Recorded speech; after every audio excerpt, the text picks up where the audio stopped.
Magandang araw muli mga kaibigan. Now, sa video ito ay atin pag-uusapan ang tungkol sa concubinage. I-discuss po natin ito para sa layuning pang-edukasyon lamang at hindi dapat ito ituring na isang legal services. At kung ano man po ang aking sasabihin sa video ito, anumang masasabi ko sa video ito, yan po ay pawang personal opinion ko lamang. Now, let's proceed to our topic. Ano po ba ang concubinage? Concubinage as defined under Article 334 of the Revised Penal Code of the Philippines is committed by a married husband under the following circumstances. First, by keeping a mistress in a conjugal dwelling. Number 2, by having sexual intercourse under scandalous circumstances with a woman who is not his wife. And number 3, by cohabiting with her in any other place. Now, sa mga nabanggit po, yun po ang ating dapat tandaan. Kahit alinman sa mga nabanggit na circumstances, ang taong may asawa ay pwedeng makasuhan ng concubinage. Ang pagpapatunay ng isang kasong concubinage ay nangangailangan ng sufficient evidence or sapat na ebidensya at dapat siguraduhin na yung mga nabanggit sa Article 334 ay nag-commit ng taong may asawa, ng isang lalaking may asawa. Gagawa tayo ng isang senaryo para maging malinaw ang application ng batas. Halimbawa po, itong si lalaking may asawa ay nakita ng kanyang kapitbahay na may kasamang babae na hindi niya asawa at sila'y pumasok sa isang motel. Based on that incident, maaari bang kasuhan ng concubinage ang nasabing lalaki? The answer is that, as a general rule, the answer is no. Mere sexual intercourse by a married husband with a woman who is not his wife does not constitute concubinage. So much so kung yun ay tinatawag na one night stand lamang.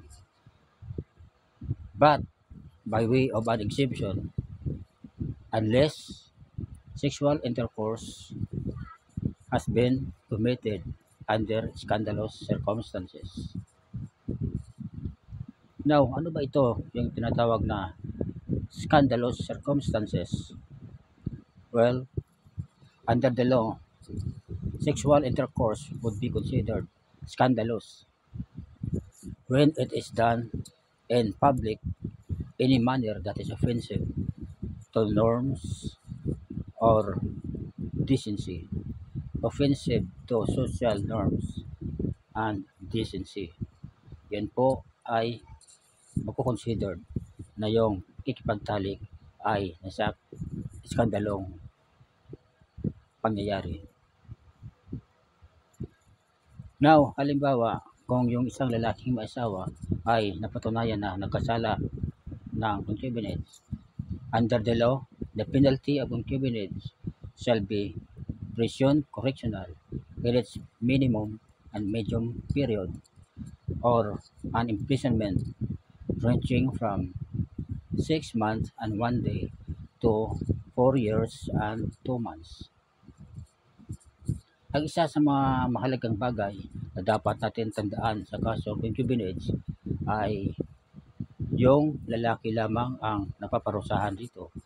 Yung lalaki lamang ang nakukulong. Ang babae ay subject to desterro or banishment na tinatawag. Ngayon, ano ba ang tinatawag na desterro? Ang desterro po ay yan ang uri ng pagpapaalis na kung saan pinagbabawalan ang isang concubine o yung mistress na manirahan sa loob ng tiyak na radius, karaniwan ay 25 kilometro mula sa kanyang aktwal na tirahan. Ang ibig sabihin lang po ng disyero ay parang pansamantalang binabawalan siyang manirahan sa kanyang residence. Kailangan siyang lumipat ng ibang lugar for a minimum of 25 kilometers away from his actual residence. Now, ito po yung yung concubinage, parang may similarity sila ng kasong adultery. Ang similarity nila ay ganito. In both cases, concubinage and adultery are considered a private crime, meaning only the offended spouse can file charges against the offending spouse. Then, para din sila mayroong sexual infidelity. Sa concubinage, yung lalaki may kabit. Sa adultery, yung babae naman yung may kabit. But the only difference between the two is that sa concubinage, as what I've said a while ago, yung lalaki lang ang kinukulong, yung babae ay disyero lamang. At alam naman natin kung anong ibig sabihin ng disyero na nabanggit ko kanina. Whereas dito sa adultery, kung napatunayan beyond reasonable doubt na yung adultery has really been committed, dalawang partido ang nakukulong, yung lalaki at ang babae. So, dito na lang muna mga kaibigan. Sa susunod na video ay atin tatalakayin ang tungkol sa adultery. Now, disclaimer lamang, hindi po ako abogado, subalit law graduate naman ako kahit paano.